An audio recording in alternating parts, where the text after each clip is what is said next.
बात उसके 2 घंटे 3 घंटे बाद उसे फिर हो गया और वो फिर हॉस्पिटल चला गया, हॉस्पिटल आईसीयू में चला गया। उसको क्या खिलाया, कैसे खिलाया, कैसे वो बनाया, कैसा आपका वो चीज़ है, उसके जो एक्शन और रिएक्शन है उसके क्या हैं, उन चीज़ों के तो बारे में दरअसल में क्या है कि जो हमको मिला है उसी को ही हम लोग जो है प्रसाद स्वरूप मान के वो करेंगे, तो फिर हम उस चीज़ से अटैच नहीं होंगे। बहुत अच्छी बात बोली कि 20 बॉक्स रखा है आपने कि 20 बॉक्स मतलब 20 जो भी 20 मांगनी है। तो एक दूसरी बात एक और मेरे को याद आ रहा है, अभी बहुत सारे हैं लेकिन एक मेरे को और याद आ रहा है कि एक बेटी की जॉब नहीं लग पा रही थी, बोल रहे थे मुझसे, तो मैंने हरे राम हरे कृष्णा हरे कृष्णा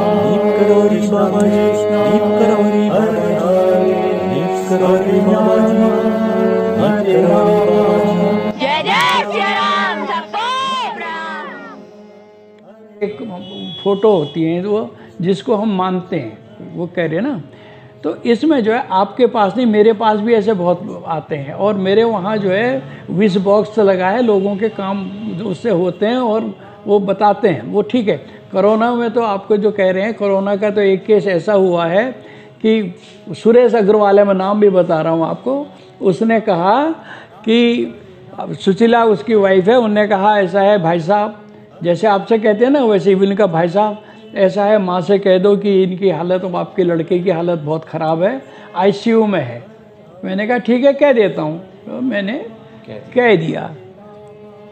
उसके बाद उसका जो है 6-7 दिन बाद फ़ोन आया कि भाई साहब वो ठीक हो गए हैं और वो माँ को जो है बता दीजिएगा, धन्यवाद। उसके 2 घंटे 3 घंटे बाद उसे फिर हो गया और वो फिर हॉस्पिटल चला गया, हॉस्पिटल आईसीयू में चला गया। उसके वो 3-4 दिन के बाद निकला, मतलब अब बिल्कुल ठीक है।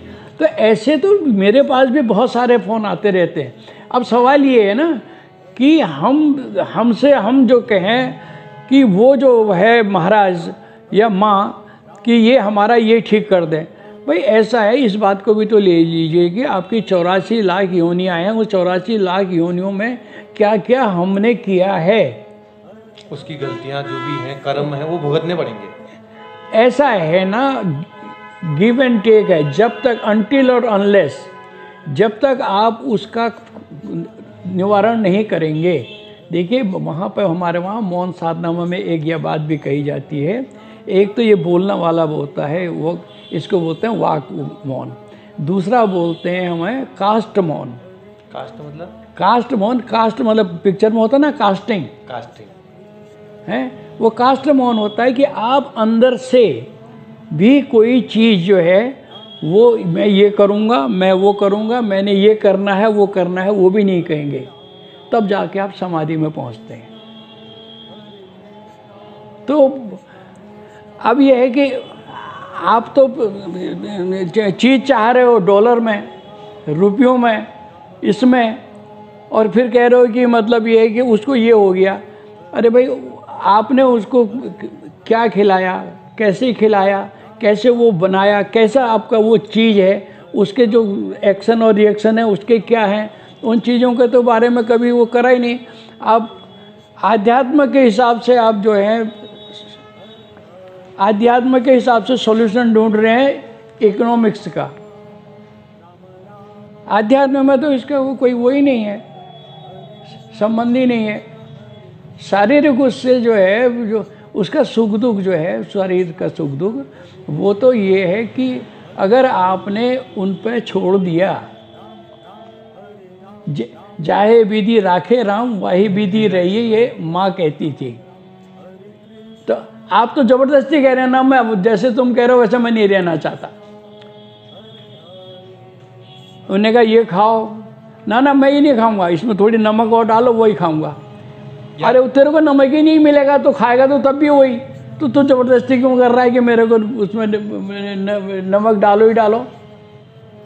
ये है ना कि दरअसल में क्या है कि जो हमको मिला है उसी को ही हम लोग जो है प्रसाद स्वरूप मान के वो करेंगे, तो फिर हम उस चीज़ से अटैच नहीं होंगे। हम लोग हर उस चीज़ से अटैच हो जाते हैं और जिससे हमको जो है कोई फ़ायदा नहीं होने वाला होता है। तो आध्यात्मिक दृष्टि से अभी ये वाली दृष्टि से नहीं है, अभी मेरे को भी नोट नाट दोगे तो मैं तो हाँ थैंक यू कहूँगा। नहीं ऐसा कुछ नहीं। देखो रुपया बेईमान बना देता है इंसान को, ये चीज़ ही। लेकिन अगर आपने बोला ना कि माँ ने कहा और आपने कहा कि बस हाथ रखे रखना, और आपको उस हाथ में ही रुपये नजर आए, किसी को उसमें से खाली आशीर्वाद दे रहा है, वही चीज़ है। नहीं तो ये जो है ना, इसके लिए सबसे बड़ी बात ये होती है कि वो आदमी को, आध्यात्म आदमी को इतना पावरफुल बना देता है, उसके लिए वो चीज़ कोई वैल्यू नहीं रखती है। अब समस्या क्या है कि 9 तक की गिनती जो है वो चलते रहती है, और 0 में खड़े होने को कोई तैयार नहीं। कोई तैयार नहीं, उनको 0 है, क्या लें इसको, मगर 0 से ही सब कुछ। बहुत अच्छी बात बोली कि 20 बॉक्स रखा है आपने, कि 20 बॉक्स मतलब 20 जो भी 20 मांगनी है। तो एक सर थे जिन्होंने लेटर लिखा था, मैं आपको बता रहा हूँ कि एक रेखा नाम की वो है लड़की हैं जो गुजरात से हैं। तो एक दिन वो डिप्रेशन की शिकार हैं या पता नहीं कुछ थोड़ा जरा परेशान रहती हैं, तो मुझसे बोलती हैं कि जो क्या आप मेरी बात बाबा जी तक पहुँचाओगे। अब थोड़ा सा मैं आपको बता दूं कि कोरोना काल में जब कोरोना हुआ था तो मैंने एक वीडियो बनाई थी कि जब 22 तारीख को कोरोना में मोदी जी ने लॉकडाउन कर लिया था, तो मैंने शायद नवरात्रि का दिन चला था, तो मैंने अपने गांव के मंदिर में एक वीडियो बनाई थी कि जो लोग कैंचीधाम नहीं आना चाहते हैं वो लोग कमेंट कर दीजिए अपनी समस्या, और मैं बाबा जी को बोल के आऊँगा। वो पता नहीं मैं उस दिन किसी काम से गया था, लेकिन मैंने ये पता नहीं आदेश हुआ होगा, माध्यम तो चाहिए ही, तो मैंने ये वीडियो बना दी थी। उस वीडियो में उस दिन से आज भी लोग कमेंट करते हैं और आज भी लोग अपनी समस्या बताते हैं, और मैं बाबा जी से बोल आ देता हूँ। ये मेरा नियम है। पहले मैं अंदर बोलता था, अब मैं बाहर से बोल देता हूँ, कोई ये बोलता था, होता कुछ नहीं था, ठीक है। तो रेखा मेरे को फोन नहीं मैसेज ही करती है, तो उसने बोला क्या इनकी समस्या पूरी भी हो रही है। तो मैंने ध्यान दिया, मैंने कहा क्या पूरी हो रही है। तो ठीक उसी दिन या उसके दूसरे दिन एक माँ जी का फोन आ जाता है, वो बोलती हैं कि मेरे बेटे को शुगर था और आपने वहाँ बोला, अब वो बिल्कुल 0 है। मैंने कहा यार ये तो बढ़िया हो गया। अब फिर होता है ना थोड़ा तसल्ली। फिर एक सर का और कॉल आ जाता है, उनने क्या करा, 2 पेज का लेटर लिखा और बाबा जी की तस्वीर अपने मंदिर में रखी और लेटर मंदिर में रख दिया। 2 महीने से पड़ा था, कुछ नहीं। मेरे को मैसेज किया, व्हाट्सएप में लेटर दिया, शायद मैंने वो लेटर निकलवाया या बाबा जी के सामने पढ़ा, मेरे को इतना कंफर्म नहीं है क्योंकि बहुत समय पे।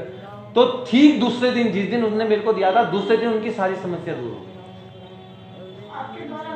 हाँ, ये माध्यम है। दूसरी बात एक और मेरे को याद आ रहा है, बहुत सारे हैं, लेकिन एक मेरे को और याद आ रहा है कि एक बेटे की जॉब नहीं लग पा रही थी, बोल रहे थे मुझसे।